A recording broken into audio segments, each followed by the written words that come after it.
Hello everyone, this is Pankaj केवल from Bermo, Bokaro, Jharkhand. तो आज की हमारी क्लास रहेगी इम्पोर्टेंस ऑफ माइनिंग इंजीनियरिंग। तो इम्पोर्टेंस ऑफ माइनिंग इंजीनियरिंग यानी कि आप समझ रहे हैं कि क्या इम्पोर्टेंस है माइनिंग इंजीनियरिंग की। वैसे तो कहीं ना कहीं हर फील्ड में सब इंजीनियरिंग या किसी अदर ब्रांच से हो या फिर अदर फील्ड से हो, जैसे इलेक्ट्रिकल इंजीनियरिंग या फिर मैकेनिकल इंजीनियरिंग, ये या फिर आप कंप्यूटर साइंस इंजीनियरिंग या फिर और भी जितने इंजीनियरिंग के कोर्स होते हैं या फिर अदर ब्रांच के कोर्स होते हैं, वो कहीं ना कहीं सब में अपनी अपनी बात एक मुख्यता रखती है कि हर फील्ड में हर बंदा एक्सपर्ट होता है। सेम इट इज़ यहाँ भी इंजीनियरिंग के फील्ड में हर बंदा हर ब्रांच के एक्सपर्ट्स होंगे। तो बेसिकली जो हमें आज देखनी है सिलेबस के अकॉर्डिंग, वो इम्पोर्टेंस ऑफ माइनिंग इंजीनियरिंग के क्या क्या इम्पोर्टेंस है, क्यों माइंस होती है और क्यों माइंस इंजीनियरिंग की कोर्स होती है। तो डेफिनेटली हर फील्ड में हर इंजीनियरिंग होता है, but as a mining engineering ये सबका बाप होता है। हर फील्ड में हर इंजीनियरिंग का कोर्स होता है, बट सारे फील्ड में सबका बाप माइनिंग इंजीनियरिंग होता है। It means to say that कि जो भी आप इक्विपमेंट या मशीनरीज या फिर इलेक्ट्रिसिटी या कुछ और इन्वेंशन या डिस्कवरी कर रहे हैं, तो सबकी जो इन्वेंशन फादर ऑफ इन्वेंशन होता है वो माइनिंग माइनिंग से ही सब चीज़ का इन्वेंशन किया गया है। जैसे कि आप अगर बिजली बना रहे हैं तो बिजली के लिए सबसे मुख्यतः मुख्यतः चीज़ क्या चाहिए? कोयले। कोयले से आप वेपर बनाएंगे, वेपर से टरबाइन घुमाएंगे, देन आफ्टर आप बिजली का उत्पादन करेंगे। इन द केस अगर आप किसी और बिजली मोड ऑफ बिजली के किसी दूसरे तरीके से आप बिजली बनाना चाहेंगे, यानी कि आप विंड विंड पावर एनर्जी अगर बनाते हैं, विंड पावर एनर्जी अब देखिएगा कि बहुत बड़े बड़े नेचुरल प्लेसेस में ऐसे पंखा लगाया जाता है जो कि हवा चलता है और इससे टरबाइन कनेक्शन रहता है। टरबाइन कनेक्शन से शाफ्ट के थ्रू बिजली या फिर जो भी मैकेनिज्म रॉकेट साइंस है वो बिजली प्रोडक्शन करता है। तो ये जो आप टरबाइन घुमा रहे हैं, ये किसके फील्ड से रिलेटेड है?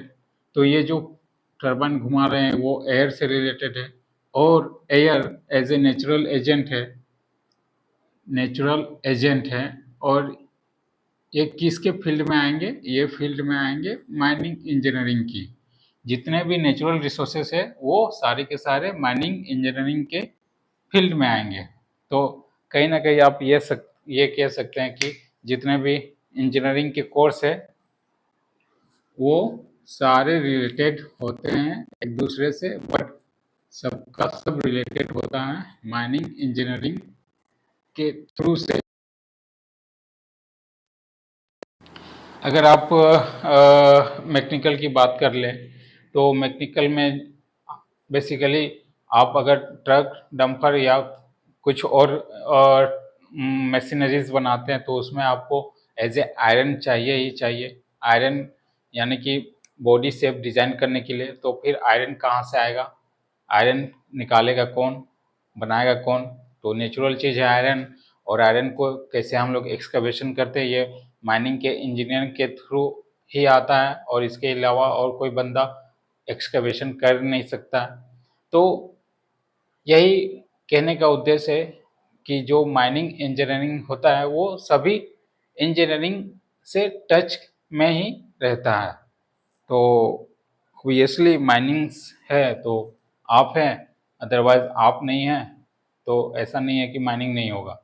हम हैं तभी आप हैं। ओके। तो और भी इस तरह के एग्जाम्पल अगर देखा जाए, कंप्यूटर साइंस वाले बोलेंगे कि तुम्हारा माइनिंग इंजीनियरिंग में आपका क्या रोल है?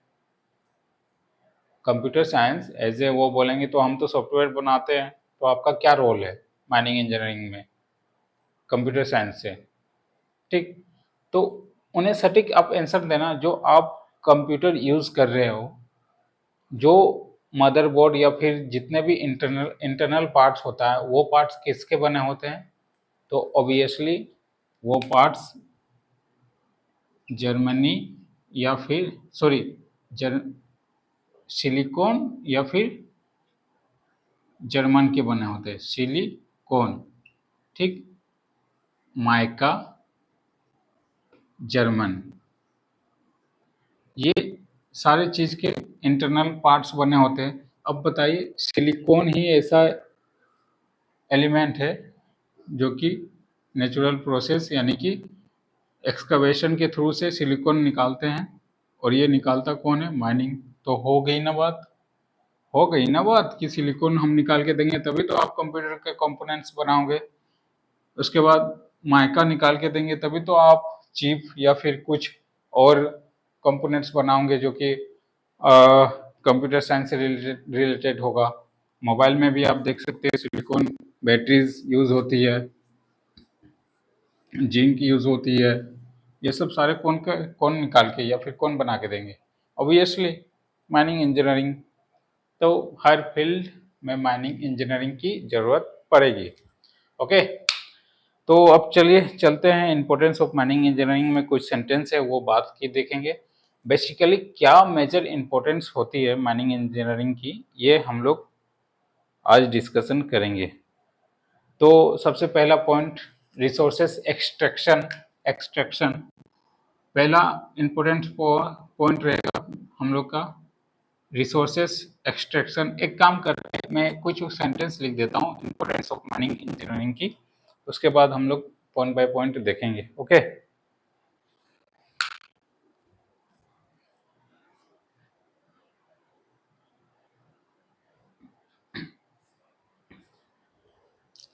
वैसे तो वैसे तो एग्जामिनेशन में importance roles of mining engineering के बारे में पूछा नहीं जाएगा, but as a mining engineering आपको पता होना चाहिए। तो ये कुछ सेंटेंस मैंने बनाई है तो आप इसे लिख सकते हैं। तो कहता है ए mining engineering manage any faces of mining operation. एक माइनिंग इंजीनियरिंग बहुत जितने भी माइनिंग से रिलेटेड फेसेस आएंगे या फिर जितने भी माइनिंग से रिलेटेड काम आएंगे वो सब चीज़ हैंडल करता है माइनिंग इंजीनियरिंग। जैसे कि exploration and discovery of the mineral resources, यानी कि एक्सप्लोरेशन मतलब खोजना या फिर एक्सप्लोर करना, and discovery of mineral resources. और ये मिनरल रिसोर्सेज कहाँ मिलेंगे? ये नेचर्स में मिलेंगे, और नेचर्स में किस रूप में? धरती के अंदर यानी कि क्रस्ट में मिलेंगे। बहुत सारे ओपन मिनरल रिसोर्सेज होते हैं, जैसे विंड, वाटर, ग्लेशियर, एयर हो गए। ओके, इसके बाद है थ्रो फिजिबिलिटी स्टडी, मतलब एसटीडी के सहारे हम लोग माइन को चलाते हैं, डिज़ाइन करते हैं, डेवलपमेंट करते हैं, प्लान करते हैं, प्रोडक्शन करते हैं, और ऑपरेशन ऑफ माइन क्लोजर। भाई अगर हम किसी माइंस में काम कर रहे हैं, ये माइंस गड्ढा हो गया, जैसे तैसे हो गया, तो इसमें संभावना होती है कि कोई भी अनवांटेड चीज़ या फिर लिविंग चीज़ जैसे कि एनिमल्स हो गए या बर्ड्स हो गए, हो सकता है कि यहाँ डैमेज हो जाए और खदान में गिर जाए, यानी कि माइंस में गिर जाए, तो जिसके कारण वो दूषित हो सकता है इन्वायरमेंट। प्लस इतने जो पेड़ काटे हम लोग, तो इससे भी इन्वायरमेंट का इफेक्ट गया। तो एज ए माइनिंग ऑपरेशन करने के बाद ये सारे गड्ढे को भर दिया जाता है, प्लस रिहेबिलिटेशन करने के लिए हम लोग मिट्टी डालते हैं, घर उर बनाते हैं, और फिर प्लांटेशन करते हैं ताकि इन्वायरमेंट ज़्यादा इफेक्ट ना रहे। ओके, तो ये क्लोजर का ऑपरेशन होता है कि क्लोजर टाइम आपको कैसे मैनेजमेंट या प्लानिंग करना है। ठीक, इसके बाद सबसे मेजर इम्पोर्टेंस होता है माइनिंग इंजीनियरिंग की, वो हम लोग देखेंगे। इसमें और अगर आप लिखना चाहते तो लिख सकते हैं, मैं आपको रीड कर देता हूँ। ठीक है, नेक्स्ट पॉइंट इसमें अगर लिखना चाहते तो लिखिए, it involves the planning, designing and management of mining operation. It involves the planning, designing and management of the mining operation, ensuring efficient and responsibility ensuring efficient and responsible extraction of resources while prioritizing oblique emphasis safety and environmental sustainability। मतलब ये कह रहा है कि इसमें mine को planning, designing और management करने का प्रक्रिया होता है। इसके साथ साथ जो रिसोर्सेज निकालते हैं एज ए सेफ्टी को हम लोग प्रेफरेंस देते हुए निकालते हैं, ताकि किसी की, एक सिंपल सा वर्ड में आप, माल या जान या माल की हानि ना हो किसी की, एंड इन्वायरमेंट इम्पैक्ट भी ज़्यादा ना पड़े। अगर इम्पैक्ट होता है तो आपको प्लांटेशन करना है। ठीक, उसके बाद लिखिए मेजर पॉइंट्स क्या क्या है माइनिंग इंजीनियरिंग की, या फिर इम्पोर्टेंस रोल क्या क्या है। तो सबसे पहला इम्पोर्टेंस रोल रिसोर्सेस एक्सट्रैक्शन। हम लोग क्या करते हैं, माइनिंग इंजीनियर क्या करता है, रिसोर्सेस एक्सट्रैक्शन, मतलब जितने भी XTRACTION एक्सट्रैक्शन, रिसोर्सेस RESOURCES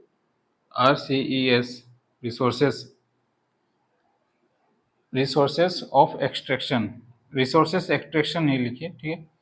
मतलब जितने भी मिनरल्स या फिर फ्यूल्स या फिर कोयल, पेट्रोलियम, जेली, ये सब जितने भी रिसोर्सेस हैं हम लोग उसको बाहर निकालते हैं। कहाँ से, एज ए धरती यानी कि अर्थ क्रस्ट से, ठीक है।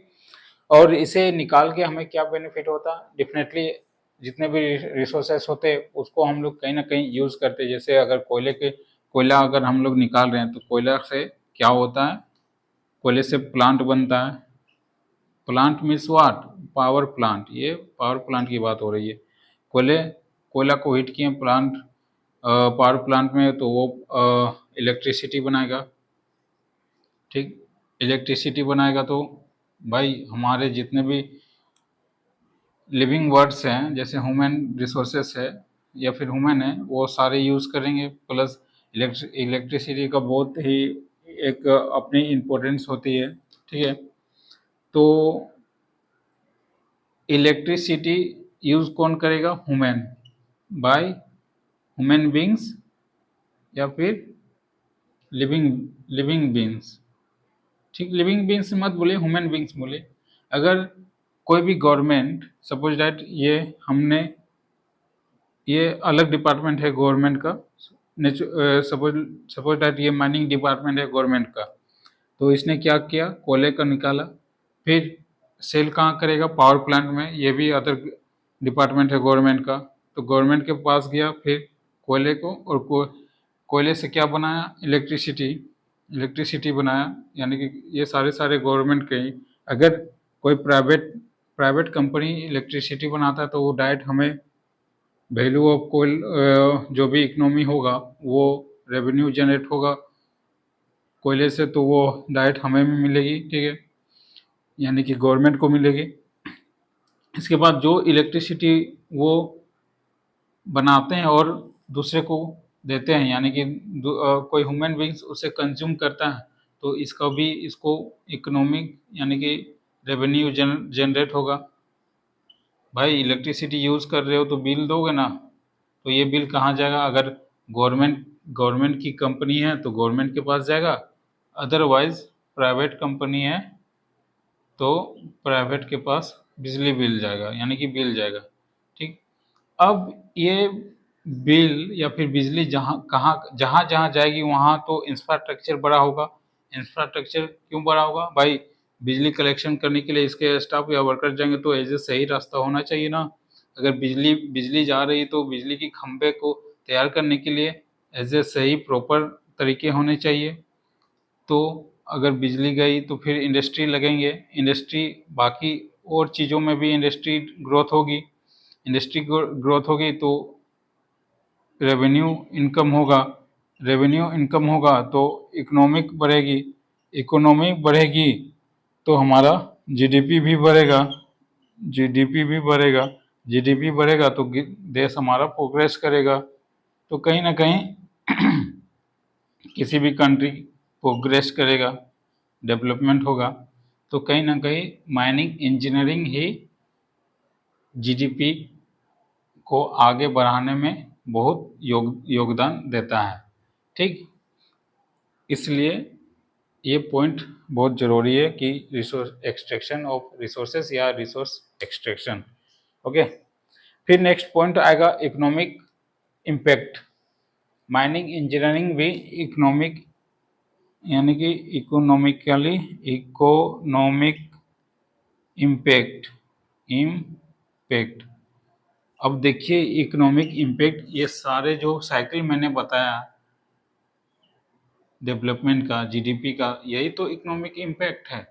हमने क्या करा, मेटल्स या फिर कोयल्स को एक्सट्रैक्शन करा, कोयल कहाँ यूज हुआ, प्लांट में, पावर प्लांट में इलेक्ट्रिसिटी बना, इलेक्ट्रिसिटी बना के लोगों ने कंज्यूम किया, लोगों ने जब कंज्यूम किया तो एज ए इंडस्ट्री भी लगेगी, इंडस्ट्री लगेगी तो फिर रेवेन्यू जनरेट होगा, रेवेन्यू जनरेट होगा तो फिर इकोनॉमिक बढ़ेगी, इकोनॉमी बढ़ेगी तो जीडीपी बढ़ेगी, जीडीपी बढ़ेगी तो कंट्री का डेवलपमेंट होगा।